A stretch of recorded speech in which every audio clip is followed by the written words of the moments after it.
Bonjour à tous, bienvenue dans cette nouvelle émission. Alors, on n'enregistre pas en direct, on a décidé avec le docteur Amin Humlil de pouvoir donc préenregistrer notre vidéo, ce qui nous a permis de pouvoir parler plus librement et par la suite éventuellement de censurer, couper les parties qui auraient pu être mal interprétées par YouTube ou Google. L'objectif, vous l'aurez compris, c'est de pouvoir diffuser un message assez large, de ne pas être censuré et de ne pas être non plus blacklisté par les algorithmes. Donc, si vous aimez le contenu de ces vidéos, moi, je vous invite à vous abonner à la chaîne, à partager, à commenter, poser vos questions, bien sûr, dans les commentaires. Et donc, aujourd'hui, on va parler avec Monsieur Amin Humlil. Pour ceux qui ne le connaissent pas, il va se présenter dans quelques minutes. On va parler justement de cette décision du Conseil d'État qui est intervenue le 13 juin dernier, qui a donné raison à un pharmacien qui avait contesté une note de service prise par le ministère de la Santé. On en reparlera aussi tout à l'heure. Il a obtenu gain de cause. Cela va avoir des conséquences extrêmement importantes pour tous les libéraux partout en France et également, probablement, aussi pour le docteur Amin Humlil. Alors, sans plus attendre, un tonnerre d'applaudissements pour monsieur Amin Humlil. Bienvenue. Bonjour maître, merci, je vous remercie de votre invitation. Je vous remercie d'avoir accepté cette invitation. Alors, il y a peut-être encore ici des personnes qui ne vous connaissent pas, qui vous découvrent, et c'est aussi l'intérêt de votre présence sur cette chaîne. Euh, Est-ce que vous pourriez vous présenter en quelques minutes, rapidement, qui vous êtes, ce que vous faites, et un petit peu voilà, votre parcours? En fait, je suis pharmacien des hôpitaux, praticien hospitalier, et jusqu'au mois de février 2023, je travaillais au centre hospitalier de Cholet depuis plus de 20 ans. Et j'étais responsable de la pharmacovigilance, de la coordination de 9 vigilances sanitaires, d'autres vigilances sanitaires, c'est moi qui coordonnais ces 9 vigilances sanitaires, et du centre territorial d'information indépendante et d'avis pharmaceutique, le CTIAP, dont la mission est de diffuser, proposer une information accessible et indépendante aux professionnels de santé et au public directement. D'accord. Voilà. Et vous aviez aussi participé à l'OPEC-ST, donc la fameuse office parlementaire, genre, je ne sais plus exactement l'acronyme à quoi il correspond, mais vous pouvez nous en dire deux petits mots par rapport à ça? En fait, dans le cadre de mes analyses qui ont été proposées dans le cadre de mes fonctions et publiées sur le site, sur le blog du CETIAP, j'ai été invité à 2 reprises par les parlementaires de l'OPECST, c'est l'Office parlementaire d'évaluation des choix scientifiques et technologiques. C'est un organe bicaméral, c'est-à-dire qui est composé de moitié de députés, moitié de sénateurs, et qui a été créé par la loi en 1983, depuis 1983. Et l'une des missions de cet organe, c'est de s'intéresser, d'organiser des débats sur des sujets de société qui divisent. Et en l'espèce, dans le cas présent, le sujet concernant la vaccination et en particulier l'obligation vaccinale contre la Covid-19, c'est un sujet qui a divisé la société et d'où cette enquête parlementaire qui a été diligentée par l'OPEX à la demande de la Commission des affaires sociales du Sénat suite à une pétition citoyenne. Et cette enquête a porté sur les effets indésirables des vaccins contre la Covid-19 et sur le système de pharmacovigilance français. Et donc, j'ai été auditionné une première fois à huis clos, comme plusieurs dizaines d'autres personnes, qui sont des autorités sanitaires et politiques, mais également des associations de victimes qui s'estiment victimes des effets indésirables présumés liés à la vaccination, ainsi que d'autres praticiens étiquetés contradicteurs. Ça, c'était à huis clos, le 8 avril 2022. Donc ensuite, moi, la veille de cette audition, j'ai remis un rapport circonstancié qui fait 92 pages, qui rappelle les règles de droit parce que j'ai oublié de vous préciser que je suis aussi juriste. J'ai un parcours, après une licence de droit, j'ai fait un Master 2 en droit de la santé. Et donc, en droit de la santé, il y a une place importante qui est accordée au consentement libre et éclairé des personnes lors de tout acte de soins, qu'il soit à visée préventive, diagnostique ou curative. Et la vaccination en fait partie des actes de soins à visée préventive. Donc, j'aurais proposé une première partie avec le rappel des règles de droit, la deuxième partie, le constat de ce qui a été fait par les autorités sanitaires et politiques, et en particulier sur la communication de ces institutions. Et puis après, une troisième partie, ma conclusion que je proposais, et la quatrième partie concernait des solutions que j'ai soumises aux parlementaires. Des solutions qui ont fait leur preuve durant plus de 20 ans. Et donc, ce rapport est disponible à la demande d'élus, d'avocats, de citoyens. Il est disponible depuis le mois d'avril 2022 dans un ouvrage intitulé « Vaccin contre la Covid-19, l'impossible consentement ». Et suite à l'apparition de cet ouvrage, eh bien, j'ai été à nouveau sollicité par l'OPEX, et cette fois-ci lors d'une audition publique et contradictoire qui s'est déroulée et qui a été diffusée en direct du Sénat le 24 mai 2022. Et donc, le 9 juin, les parlementaires ont publié sur le site de l'OPEX Assemblée nationale et l'OPEX Sénat, vous avez l'intégralité des échanges contradictoires, et vous avez aussi, donc le 9 juin, ils ont publié leur rapport d'étape et un compte-rendu qui est intéressant. Donc, c'est une commission qui a été présidée par le mathématicien et député M. Cédric Villani. Les rapporteurs, il y avait au moins 2 médecins de différents bords politiques. L'OPEX est composé de différents bords politiques. Et donc, le rapport de l'OPEX, il a confirmé l'intégralité de mon analyse, et notamment les points principaux, c'est que l'OPEX relève que, je cite, la communication institutionnelle des autorités sanitaires et politiques a manqué de transparence, de vérité et de probité. Ils ont relevé que la communication a été disproportionnée en faveur de l'efficacité des vaccins au détriment des effets indésirables, que les personnes qui ont été vaccinées et qui ont eu des effets indésirables après ont été trop marginalisées, et donc elles sont dans un système d'errance médicale et donc elles ne sont pas correctement prises en charge. Et puis, enfin, ils ont aussi confirmé le fait que l'essai clinique qui avait abouti à l'octroi de l'autorisation de mise sur le marché conditionnel n'a pas apporté la preuve d'une efficacité ni sur les formes graves, ni sur la transmission virale. Voilà. Cette conclusion, on peut la retrouver également sur le site de l'Office parlementaire? Oui, c'est dans le rapport. Il faut lire l'intégralité du rapport. Il ne faut pas se contenter d'aller lire uniquement la conclusion, parce que la conclusion a été... parfois, il y a des contradictions que j'avais d'ailleurs transmises aux rédacteurs de rapport, pour qu'ils en tiennent compte lors du rapport définitif, qui devait sortir en octobre 2022, mais là, on est quasiment 1 an après, il n'est toujours pas sorti. Bon, ils prennent leur temps. Bon, en tout cas, on mettra dans la description de la vidéo le lien qui vous permettra d'aller consulter ce rapport. Et vous l'avez compris, ne lisez pas seulement la conclusion, puisque vous pourriez passer à côté d'éléments extrêmement importants. Écoutez, merci pour cette présentation. Ça permet de faire la transition un petit peu avec ma deuxième question.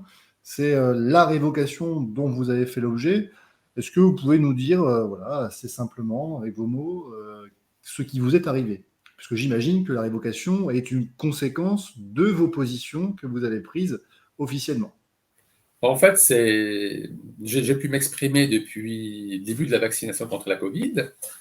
J'ai été attaqué, mais c'est uniquement suite à mon audition publique et suite à la publication du rapport de l'OPEX que moins de 2 mois après, le Centre national de gestion, le CNG, qui est un établissement public administratif placé sous l'autorité du ministre de la Santé, ministre de la Santé qui était partie adverse lors de l'enquête parlementaire et qui a été épinglé, par exemple, c'est dans le rapport, Monsieur Olivier Véran a été épinglé nominativement dans le rapport concernant le manque de probité. suite à un tweet qu'il avait tweeté le 9 juillet 2021. Pardon. Et ce tweet disait que si vous avez des courbatures après la vaccination, pas d'inquiétude, c'est que vous avez trop pédalé. Donc, moins de 2 mois après ce rapport, ils ont ouvert une procédure disciplinaire, le ministère de la Santé a ouvert une procédure disciplinaire qui a conduit à ma révocation début février 2023. Et donc, c'est une révocation qui, vous me confirmez, n'a pas été prise à l'initiative de l'Ordre des pharmaciens. Non, du tout. L'Ordre des Ce qui est pharmaciens, original. c'est très rare de voir ce genre de procédure engagée contre des praticiens hospitaliers. Si vous reprenez, j'ai déjà un premier contentieux très lourd avec le même établissement sur le circuit du médicament en général, sur d'autres médicaments. Ça avait été, il y avait des procédures au pénal, auprès du Conseil de l'Ordre, etc. Et toutes mes alertes ont été confirmées par les corps d'inspection, par la police judiciaire, par l'inspection de la pharmacie, par tous les corps d'inspection m'avaient donné raison. Et en aucun moment, ils n'avaient engagé cette procédure de révocation très rare à mon encontre. Et c'est à supposer même que j'aurais commis une faute. La révocation est une faute que je conteste, bien sûr. J'estime n'avoir commis aucune faute. Eh bien, la révocation est totalement disproportionnée dans la mesure où je n'ai jamais reçu ne serait-ce qu'un avertissement ou un blâme, j'ai jamais été sanctionné auparavant. D'accord. Donc là, aujourd'hui, il y a une décision qui a été prise par cette autorité administrative. Vous l'avez contestée devant le juge administratif, tribunal administratif. Oui. En fait, vous aviez fait un référé. Le référé a été rejeté et le recours sur le fond continue. C'est bien ça? Tout à fait. Il y a aussi, donc, concernant le référé, il y a eu un pourvoi en cassation auprès du Conseil d'État qui est en cours. Parce que la motivation, mon avocat, Maître Thomas Benagès, qu'on salue. Voilà, qu'on salue et que je remercie pour l'aide précieuse qu'il m'a apportée. Donc, il estime que la motivation elle est complètement elle n'est pas recevable. C'est-à-dire que le référé, dans le considérant, il a admis l'existence de l'urgence en expliquant que la partie adverse, donc ils sont venus à deux, il y avait l'avocate du CNG et l'avocat de l'hôpital. Ils sont venus à deux et le juge a relevé qu'ils n'ont pas sérieusement contesté l'urgence, puisque je suis privé de toute rémunération. Tout à fait.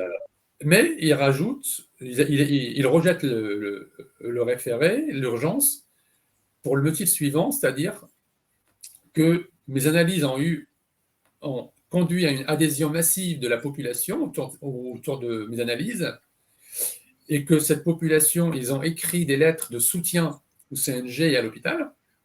Les lettres de soutien, je les ai, et notamment à propos d'un collectif Santé Mauges dans la région de Cholet.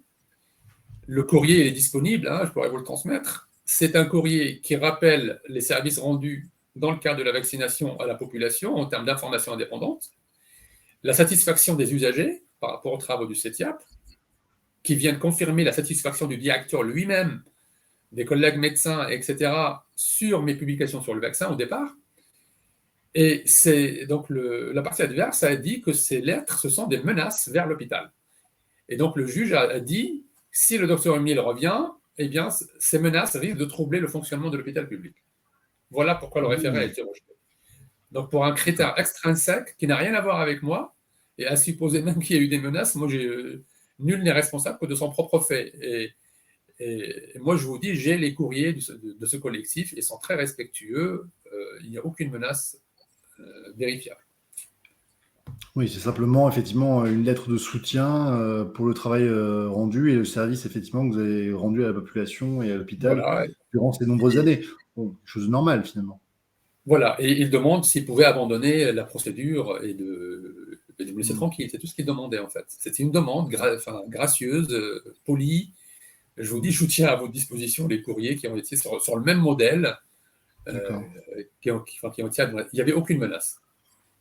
D'accord. Bon, de toute façon, c'est devant le Conseil d'État, effectivement, en cassation. Donc, on va regarder si le juge des référés a correctement appliqué les règles de droit. Et sur le fond, le tribunal administratif peut toujours prendre une position très différente sur le fond. Même si on le sait, le référé, souvent, peut annoncer déjà un petit peu la couleur du jugement au fond. Mais la partie n'est pas terminée, et c'est ça qui est le plus important. Alors, je tiens à dire quand même que j'ai été révoqué au visa du code d'une partie, article R4127.1 à 84, du code de déontologie des médecins, alors que je suis pharmacien. Et que j'ai été révoqué, soi-disant, pour un prétendu manquement au devoir de réserve auquel je ne suis pas soumis. Parce que si vous reprenez l'ordonnance du 24 novembre 2021, qui a repris les textes des 3 fonctions publiques d'État, territoriales et hospitalières, vous pouvez, dans la partie concernant la fonction publique hospitalière, vous pouvez lire expressément que les pharmaciens et les médecins sont exclus du statut des fonctionnaires. Et donc, nous, on n'est pas soumis à un devoir de réserve.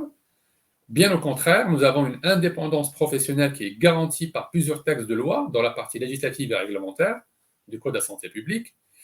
Et j'ai aussi des écritures qui datent de 2006, 2010 et d'autres d'ailleurs, de l'Ordre national des pharmaciens qui enjoint à tout pharmacien de se positionner avec responsabilité et de faire barrage à des choix publics ou privés, donc des choix publics, c'est les choix du gouvernement, qui vont à l'encontre de l'intérêt des personnes. Donc en fait, je n'ai fait que mon travail en alertant, en appliquant l'obligation d'information qui pèse sur moi en tant que pharmacien, et en plus, ça correspondait à mes fonctions dans le cadre de l'information du public via le CETIAP. Donc voilà, donc c'est sur un manquement du devoir de réserve. D'accord, donc on voit qu'il y a effectivement des critiques très pertinentes qui peuvent être faites à l'encontre de cette décision.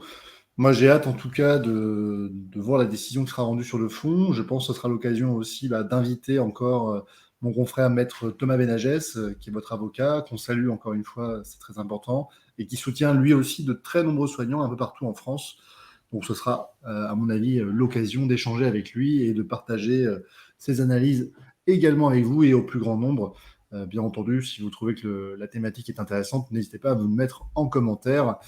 Ça peut nous donner de très bonnes idées. Alors, on va aborder donc la troisième question que je vais vous poser.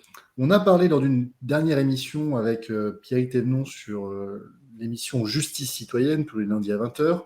On a évoqué avec lui la décision obtenue par un pharmacien, un de vos collègues, devant le Conseil d'État qui a procédé à l'annulation de la note de service du 28 octobre 2021. Note de service extrêmement importante. Importante pourquoi? Parce que justement, elle interdisait aux pharmaciens de pouvoir être remplacés durant un arrêt maladie. Elle leur interdisait également de solliciter des collaborateurs ou d'employer des personnes lorsqu'ils étaient eux-mêmes en impossibilité de satisfaire à l'obligation vaccinale, voire, et là ça allait vraiment extrêmement loin, on leur demandait de fermer leur établissement et de procéder finalement à une fermeture de l'établissement pendant la période de suspension sans rémunération. Donc on voit qu'en fait le ministre de la Santé est allé extrêmement loin sur l'obligation vaccinale et que ces règles de droit, parce que ce sont des règles de droit, et c'est d'ailleurs ce que nous dit le Conseil d'État, ont finalement renforcé très drastiquement l'obligation vaccinale telle qu'elle avait été décidée par la loi du 5 août et les décrets d'application. Parce que si on appliquait juste les décrets, bon, ce qu'on vous interdit, c'est uniquement vous, personnellement, d'exercer lorsque vous ne satisfaites pas l'obligation vaccinale. Mais effectivement, ça ne vous interdit pas d'être remplacé, d'embaucher les personnes à votre place, tant que vous n'êtes pas en contact direct avec les personnes fragiles. Bon, ce qui était la raison d'être de cette loi, il n'y a pas de difficulté. Ils sont allés beaucoup plus loin et le Conseil d'État a finalement, quasiment 2 ans plus tard, dit non, c'est illégal. Qu'est-ce que vous en pensez? On a commencé à l'évoquer tout à l'heure ensemble, mais j'aimerais bien avoir le fond de votre pensée sur ce sujet-là. Mais en fait, dès le 14 juin, j'ai proposé, d'ailleurs je l'ai tweeté le lien, j'ai proposé une analyse de cette décision du 13 juin 2023 du Conseil d'État concernant cette instruction ministérielle du 28 octobre 2021 de M. Olivier Véran. Le Conseil d'État, qu'est-ce qu'il nous dit? De façon simplifiée, il nous dit, et vous l'avez rappelé, c'est que le ministre de la Santé n'était pas habilité par la loi et par aucun autre texte réglementaire pour prendre des règles nouvelles.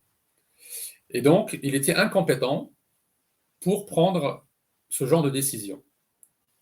C'est tout ce que dit cette décision, en fait. Mais elle est très importante parce que, à mon sens, à mon avis, elle pourrait bénéficier à tous les professionnels libéraux qui ont été obligés de fermer, voire de vendre leurs biens, leur cabinet. Alors, moi, ce qui m'interroge quand j'ai vu ça, c'est le délai au bout duquel cette décision a été rendue. Parce que ça interroge sur l'efficacité de la juridiction administrative, parce qu'une officine, quand même, une pharmacie d'officine, et il y a le pharmacien titulaire qui était concerné par cette décision, qui lui a été donc mis à l'écart. Mais tout le personnel, ces pharmaciens adjoints, vous savez qu'une pharmacie d'officine ne peut pas être ouverte en l'absence de présence d'un pharmacien sur site, c'est obligatoire. Donc, il avait des pharmaciens adjoints qui assuraient le travail, qui géraient la pharmacie. Il avait aussi l'équipe de préparatrices, qui, elle, était en conformité avec l'obligation vaccinale contre la Covid-19. Donc, fermer l'officine, ça veut dire que mettre toutes ces personnes, tout le personnel, tous les collègues, les mettre aussi à la porte, alors qu'elles étaient en conformité avec l'obligation vaccinale. Et donc, la question, pourquoi avoir attendu 2 ans avant de rendre cette décision? Ça, c'est la première question. Et la deuxième question, c'est aussi quelle est la finalité du droit? Quelle est la finalité du droit? Est-ce que le droit est là pour éviter que les gens souffrent? Est-ce que le droit est là pour éviter le gâchis en termes de compétences notamment? À quoi servent les procédures de référé, d'urgence, dans le domaine en matière administrative? Je pense, ce sont des questions, et ça interroge aussi sur la responsabilité, sur le courage, sur la compétence des juges, au même titre que ces questions sont soulevées pour n'importe quelle autre profession, d'avocat, de pharmacien, de médecin, de plombier, d'électricien, etc.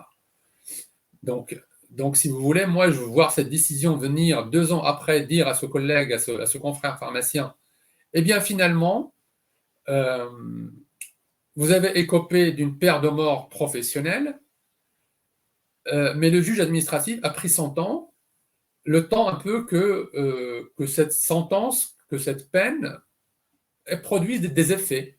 Parce que le préjudice, à mon avis, et ça, vous êtes mieux compétent que moi après pour le dire, c'est qu'après cette décision, normalement, il y a la partie qui va concerner la réparation des nombreux préjudices que ce confrère a subis. Et combien d'autres pharmaciens sont dans le même cas? Combien de pharmaciens sont au courant de cette décision? Combien de pharmaciens sont au courant du délai de prescription qu'ils doivent respecter sous peine de forclusion, c'est-à-dire que s'ils ne respectent pas, s'ils ne prennent pas un avocat compétent dans le domaine administratif notamment, imaginons que des pharmaciens découvrent ça après, je crois, je ne sais plus combien le délai, c'est 4 ans. Vous avez 4 ans, mais si vous êtes fermé depuis le 15 septembre 2021, le 1er janvier 2025, c'est terminé. La prescription, Voilà, c'est à compter du point de départ, c'est le début des préjudices. Voilà, imaginons que d'autres pharmaciens sont dans le même cas que ce pharmacien qui a obtenu gain de cause, étant donné que cette décision n'a pas été relayée par les médias, comme par hasard, eh bien, imaginons que les autres confrères découvrent ça alors que le délai de prescription est terminé. Ils ne peuvent plus saisir le juge. C'est l'objectif des émissions qu'on fait actuellement, hein, c'est de réinformer, c'est de diffuser, c'est de partager. C'est pour ça qu'on compte sur vous. Hein. Il faut absolument qu'un maximum de personnes soient informées qu'ils ont ces droits. Après, s'ils décident de ne pas les faire valoir, c'est un choix. Mais il n'y aurait rien de pire, comme vous l'avez dit, que dans 2 ans, 2 ans et demi, ils se rendent compte que cette décision existe et qu'ils auraient pu être indemnisés, et qu'en réalité, c'est un manque d'accès à la connaissance qui a fait qu'ils n'ont jamais fait valoir leurs droits. Ça serait terrible, effectivement. Et c'est ce que je dis depuis toujours. Moi, quand ce soit en matière d'information sur le médicament ou en matière d'information sur le droit, le droit, il est partout dans tous les gestes quotidiens de la vie, encore plus que les médicaments. Ça concerne tout le monde. Quand vous allez acheter une baguette chez votre boulanger, c'est un contrat, hein, c'est un contrat entre 2 personnes. Ne pas pouvoir accéder à une information fiable, vérifiable, indépendante, pour moi, c'est la première des pauvretés, des inégalités et des vulnérabilités. Donc, donc là, il y a un gros problème, parce que l'information n'a pas été relayée concernant cette décision importante du Conseil d'État. Et ça interroge aussi, je suis désolé, sur le rôle de tous les hauts fonctionnaires qui préparent, parce qu'on parle du ministre, mais vous savez bien qu'une décision ministérielle, le ministre intervient en bout de chaîne, à la fin de la chaîne. Donc tous ceux qui lui préparent les projets, tous ceux qui décident, qui rédigent cette instruction, comment ont-ils pu faire pour s'arroger des droits qui ne leur ont pas été attribués par la loi, par le législateur, par le pouvoir réglementaire. Et puis ces instructions, déjà comment récupérer ces instructions, c'est extrêmement complexe, même quand on est tout ce qui est circulaire, enfin en général c'est ce qu'on appelle le droit souple, tout ce qui est circulaire, instruction, c'est extrêmement, même quand on est dans l'hôpital et que ça concerne notre activité, c'est extrêmement complexe pour les récupérer. Voilà, donc là on a découvert cette instruction à l'occasion de la décision du Conseil d'État, bah, très bien. Mais comment est-ce possible de prendre des décisions comme ça, qui ont un impact majeur, qui sèment le trouble dans la vie personnelle, professionnelle et donc par conséquent personnelle des personnes? Moi, c'est une question à laquelle il faudra qu'ils répondent. Parce que c'est un peu facile de venir 2 ans après nous dire, bah, finalement, c'était illégal. Non, je suis tout à fait d'accord avec vous. Cette décision, elle est bienvenue, bien sûr. On va apprécier. J'ai échangé après l'émission avec ce pharmacien qui a fait ce recours. Lui, il était extrêmement heureux que le magistrat ait eu le courage de prendre cette décision. Donc, il faut quand même le mentionner. Ça ne devait pas être évident parce que là, c'est quand même un pied de nez assez frontal dans la tête du gouvernement. Parce que si cette décision elle était médiatisée, si cette décision était intervenue il y a déjà 1 an ou 1 an et demi, vous imaginez l'arrêt quasiment définitif et total de la vaccination pour les soignants libéraux, parce que c'est ça que ça voulait dire. Ça veut dire, en fait, vous pouvez être remplacé, vous pouvez embaucher des personnes qui peuvent travailler à votre place, vous pouvez être en arrêt maladie et être payé pendant cette période-là. Moi, j'ai énormément de clients qui sont concernés par cette décision. Et cette décision, elle va être effectivement bienvenue. Malheureusement, elle est peu évoquée dans les médias, même pas du tout. Aujourd'hui, vous me faites le plaisir et l'honneur effectivement de venir en parler. Ça sera l'occasion de la diffuser et j'espère qu'on aura l'occasion, grâce à nos communautés respectives, à partager cette décision parce que il est extrêmement important que les libéraux, dans leur ensemble, pas simplement les pharmaciens, fassent valoir leurs droits. Parce que je pense qu'il y a des indemnités conséquentes qui pourraient être accordées en raison de l'annulation de cette note de service. Bah, je vous confirme, hein, moi, le confrère, il m'a appelé le soir même quand il a reçu la décision, il était heureux. Il était vraiment heureux de m'informer. C'est lui qui m'a informé, hein, c'est lui qui m'a transmise. Ça interroge aussi sur la rupture d'égalité au sein de la même juridiction, le Conseil d'État, entre les praticiens libéraux et les praticiens qui sont dans le public. Ça m'a toujours surpris. Ça,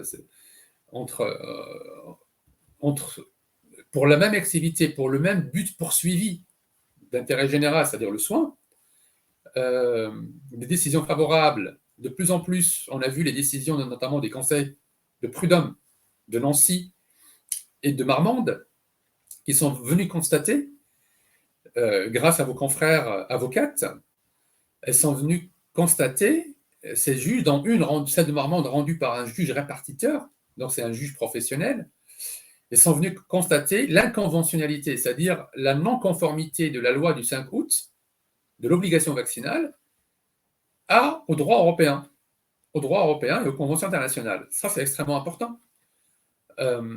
Parce que moi, j'avais soulevé une QPC. Une QPC, c'est une question, pour vos auditeurs, c'est une question prioritaire de constitutionnalité. Je l'avais soulevée dès le mois de septembre 2021. Le point sur l'angle suivant, donc j'avais soulevé donc, sur l'article 12, qui consacre l'obligation vaccinale, et sur une partie de l'article 14, qui n'a pas été analysé par le Conseil constitutionnel. Tout à fait. Et donc en fait, parce qu'en fait, moi j'ai une décision de directeur, une note de service à envoyer à tout le personnel de l'hôpital où je travaillais, où le directeur nous dit que l'obligation vaccinale a été validée par le Conseil constitutionnel. Il n'en est rien. Il suffit de prendre la décision du Conseil constitutionnel du 5 août 2021, c'est le même jour de la promulgation de la loi, et vous pouvez aller chercher où est-ce que le Conseil constitutionnel s'est prononcé sur l'article 12, Il n'y en a pas. Et c'est là qu'on voit qu'il y a une certaine connivence quand même entre la minorité politique et la majorité politique, parce que personne n'a véritablement questionné le principe de l'obligation vaccinale. Tout au plus, je crois qu'ils ont discuté du délai qui existait pour les libéraux, en disant le délai est un peu court entre le 15 septembre et le 15 octobre pour se mettre en conformité. C'est tout, hein, c'est les derniers paragraphes de la décision, mais je suis d'accord avec vous. Jamais le Conseil constitutionnel n'a validé l'obligation vaccinale contre la Covid-19 et toutes les QPC qui ont été introduites jusqu'à maintenant devant les juridictions administratives n'ont jamais été renvoyées au Conseil constitutionnel. Ah ben moi, j'avais introduit septembre 2021, auprès du TA de Nantes, tribunal administratif de Nantes, lors d'un référé liberté. Il m'a rejeté, il a constaté l'atteinte aux libertés, mais il a fait ce qu'on appelle la conciliation entre l'atteinte à la liberté fondamentale et l'intérêt général, alors que je lui avais produit un mémoire de 45 pages avec tous les documents des autorités sanitaires et politiques qui montraient que le vaccin n'empêchait pas la transmission virale, et donc l'argument de l'intérêt général ne pouvait pas prospérer. Toujours est-il que, de façon claire, le juge administratif, il a noté que, étant donné qu'il a rejeté le référé, il ne pouvait pas se prononcer sur la QPC. Il l'a marqué expressément dans la décision. L'un de vos confrères, avocat au Conseil d'État, saisit le Conseil d'État de cette QPC, il fait donc l'ordre du pourvoi. Et donc là, qu'est-ce que les deux chambres du Conseil d'État ont dit pour ne pas transmettre la QPC au Conseil constitutionnel? Sur l'article 12, écoutez bien, ils ont dit le tribunal administratif de Nantes s'est déjà prononcé sur le QPC, donc on n'a pas à le faire une deuxième fois. Alors que le tribunal de Nantes, oui, le tribunal de Nantes, il écrit qu'il ne s'est jamais prononcé sur le. Et moi, la QPC, c'était quoi? J'ai sur le point qui consistait à dire les agents publics étaient interdits de leur rémunération, elle était suspendue immédiatement, mais aussi ils étaient interdits de tout travail rémunéré par ailleurs, dans d'autres établissements. Et l'obligation d'exclusivité des agents publics. C'est interdiction de travailler. Et donc ça, c'était inconstitutionnel au regard notamment du préambule de la Constitution de 1946, l'alinéa 5 et l'alinéa 11, qui dit que toute personne a le droit à un travail et a le droit. C'est pertinent, ça je l'avais pas vu, mais c'est pertinent qu'on ait cette discussion. C'est effectivement. Mais la QPC n'a jamais été. Donc, il me renvoie. Mon avocat au Conseil d'État n'avait pas vu que moi, le tribunal administratif s'était déjà prononcé en disant je ne me suis pas prononcé sur la QPC, et elle est toujours là. Donc, mon avocat, lors du délibéré, il ne l'a pas vu, il ne m'a pas informé, donc il m'a donné juste la décision, et il me l'aurait dit, on aurait fait une note en délibéré.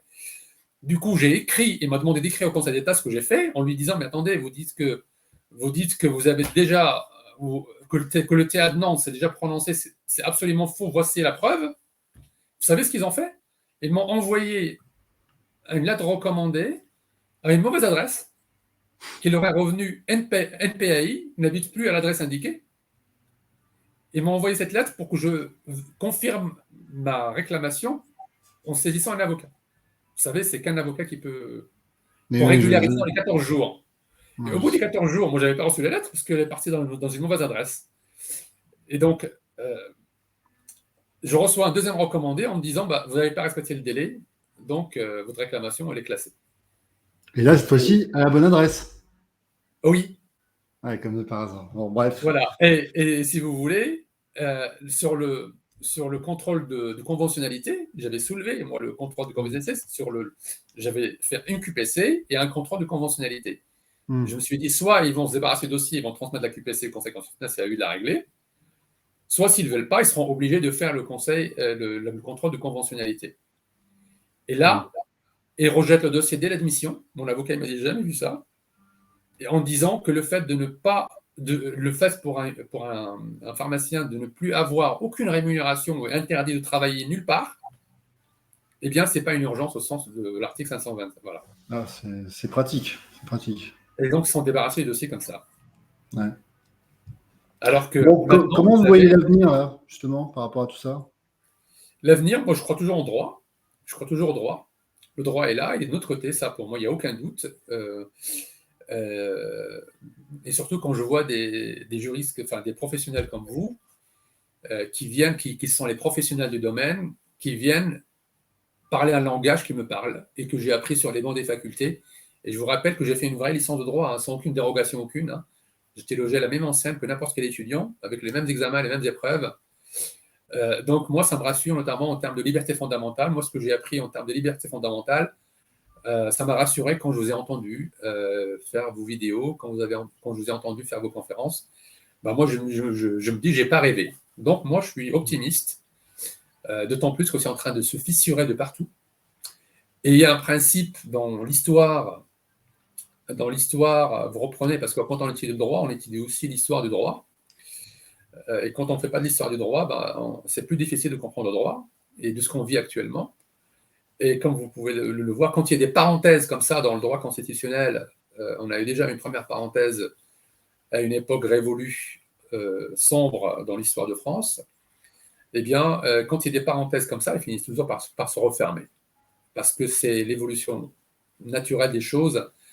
La vérité est elle est lente, la vérité est lente, très lente, mais il n'y a rien de plus puissant que la vérité. Et quand les preuves sont là, je vous dis, hein, vous reprenez les analyses, hein, c'est pas une erreur ce qui s'est produit, c'est du délibéré. Par exemple, le ministère de la Santé, il suffit de reprendre ses écritures envoyées au Conseil d'État, et savait pertinemment que l'efficacité du vaccin sur la transmission virale notamment, elle était plus que douteuse. Ouais, mais depuis le 1er avril 2021, lorsque le ministère de la Santé évoque lui-même qu'il ne faut pas déconfiner les personnes vaccinées parce que justement, on a un doute encore sur la question de la transmission et qu'ils sont logés à la même enseigne que les autres, c'est déjà la démonstration qu'en avril 2021, on savait que la vaccination n'allait pas être non plus le remède miracle. Vous reprenez sa conférence du 18 février 2021, je dis conférence de presse, j'ai vérifié hier, il est toujours là. Vous allez voir à la fin, il répond à une journaliste qui s'interrogeait pourquoi les personnes des EHPAD, des établissements d'hébergement de personnes âgées dépendantes, parfaitement vaccinées, pourquoi elles étaient confinées au même titre que les autres. Regardez ce que M. Véran dit à la journaliste et lui dit qu'aucun pays européen n'a encore les preuves d'une efficacité sur les formes graves. Sur les formes graves, je dis bien. Donc il savait depuis le début. Et dans le mémoire qu'il a versé au Conseil d'État en défense, le 28 mars 2021, il a expliqué que depuis le début des essais, il n'y avait pas de garantie à ce que ce vaccin protège les gens. C'est marqué expressément, c'est lui qui l'a marqué, c'est pas moi. Donc il savait depuis le début, et paradoxalement, on voit un autre monsieur Véran qui vient sur les plateaux et vendre le vaccin, sans aucune réserve, sans aucune précaution, sans aucune mesure. Enfin, c'est tous vaccinés, tous protégés, vous connaissez. Oui, bien sûr. Voilà. Donc ça, en termes de droit, en termes de... Vous savez, l'information, elle est parfaitement réglementée dans le domaine du médicament. Donc le meilleur est à venir, si je comprends bien. Bah, de toute façon, il faut y croire. Donc, il faut rester optimiste et croire dans le droit. Il faut croire dans le droit. L'application du droit, c'est autre chose. Mais pour ma part, moi, le droit, notre droit, quand j'ai dit dans notre droit, c'est tout notre corpus juridique qui est composé de droit national, mais aussi droit européen, hein, on voit bien, et des conventions internationales. Tout à fait. Donc, par contre, c'est à vous, c'est aux avocats de l'actionner et d'obliger le juge, d'aider le juge à faire son travail. Tout à fait. Et nous, en tant qu'avocats, on a besoin aussi que des personnes nous fassent confiance et nous mandatent pour les représenter, puisqu'on ne peut pas s'auto-saisir et on doit représenter les gens. Donc, c'est important aussi que des courageux pharmaciens comme vous prennent des initiatives et se disent, OK, on va aller au front et on va aller attaquer toutes ces décisions devant les juridictions. Donc, alors justement, ce n'est pas du courage, hein. Je tiens, parce que les gens pensent qu'on fait des choses extraordinaires. J'arrête pas de le dire, c'est très gênant quand vous êtes applaudi, comme je ne sais pas, quand vous êtes une star. Moi, ça me gêne énormément parce que moi, j'ai fait mon travail comme j'ai toujours fait, en fait. Donc, si vous voulez, c'est que le problème, c'est mon avis, hein, ça n'engage que moi et personne n'est obligé d'être d'accord avec ce que je dis. Et d'ailleurs, j'invite vos auditeurs à aller vérifier tous les propos qu'on dit et ne jamais faire confiance totalement. Il faut toujours vérifier ce qu'on dit. Il faut avoir un esprit critique toujours. J'ai l'impression que la majorité n'ont pas fait leur travail. Donc, du coup, vous sortez, on va dire, de l'eau Et les gens ont l'impression que vous avez fait des choses extraordinaires, ce qui n'est absolument pas le cas. Analyser le dossier du vaccin contre la Covid, c'est l'un des dossiers les plus faciles à analyser. Parce qu'il y a peu de recul. Donc, quand vous voyez que même la composition du vaccin, ils attendaient des preuves complémentaires sur cette composition. D'ailleurs, la composition du vaccin, la première qui a été injectée à des milliers, voire des millions de personnes, elle a été modifiée discrètement. Elle n'est plus disponible sur le marché depuis un certain temps. Donc, pourquoi cette modification? Ça veut dire, moi j'en conclus que la première n'était pas complètement finalisée. Et ça colle parfaitement avec ce que les autorités ont publié. Et là, en fait, les autorités n'ont rien caché. Ils n'ont absolument rien caché. Ils ont tout publié sur leur site, mais toujours avec la même méthode. Dans le corps du texte, il y a la bonne information, mais quand on arrive à la conclusion, on prend une conclusion inverse. Eh ben, c'est bon d'avoir ces informations-là. Et donc, c'est cette coordination entre les juristes. Vous voyez bien, c'est un problème qui appelle plusieurs disciplines, plusieurs compétences. Et vous ne pouvez pas fonctionner si vous ne comprenez pas, si on ne vous mâche pas le travail scientifique. Tout à fait. Il faut rester simple. Il ne faut pas aller dans des interprétations. Moi, je me suis astreint à ne pas faire d'interprétation personnelle des publications. Je suis parti des publications gouvernementales, officielles, pour relever cette distorsion entre le constat qui consiste à dire on a peu ou pas de données relevées par les autorités et la conclusion on va obliger, de façon directe ou indirecte. Donc c'est ça, pour moi, et c'est d'ailleurs pour ça, je pense, que mon analyse est telle que j'ai subi une telle violence dans la sanction, c'est parce qu'ils ne peuvent pas la contester. Et tout mon rapport remis au Sénat, c'est ça, un rapport remis au Sénat, qu'on a versé dans le dossier, bien sûr. Vous pouvez aller constater, Maître Benajas, il l'a bien compris, c'est une compilation des documents officiels et des paradoxes qui auraient normalement dû conduire à ne pas obliger les gens. Voilà. À défaut de pouvoir contester le message, je préfère effectivement faire taire le messager. Il faut savoir, le blog du CETIAP a été supprimé. J'ai découvert dans le dossier disciplinaire que c'est à l'initiative de l'avocat du CNG et de l'hôpital, ils ont supprimé le blog du CETIAP, qui est revenu 25 jours plus tard suite au recours que j'ai fait. Ensuite, ils avaient voté pour la suppression même du service et le directeur n'a jamais osé prendre la décision. Et puis finalement, il faut supprimer effectivement l'auteur de ces publications. D'accord. Bon, écoutez, on arrive au terme de cette émission. Si on n'arrête pas maintenant, c'est mon ordinateur qui va me faire éteindre cette émission et je ne souhaite pas que ça se déroule comme ça. En tout cas, merci beaucoup pour votre temps, pour votre vulgarisation de tout ce que vous avez pu nous expliquer, à la fois scientifique et juridique. C'est vraiment extraordinaire d'avoir ces deux compétences qui sont effectivement très complémentaires dans l'affaire qu'on est en train de vivre. Et bien entendu, vous reviendrez quand vous le souhaitez. Si vous souhaitez reprendre la parole sur la chaîne, ma chaîne vous est ouverte. En tout cas, je vous remercie beaucoup.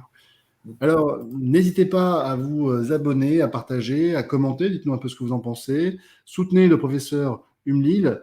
Et bien entendu, on se retrouve très bientôt. Merci à tous. À bientôt. Au revoir.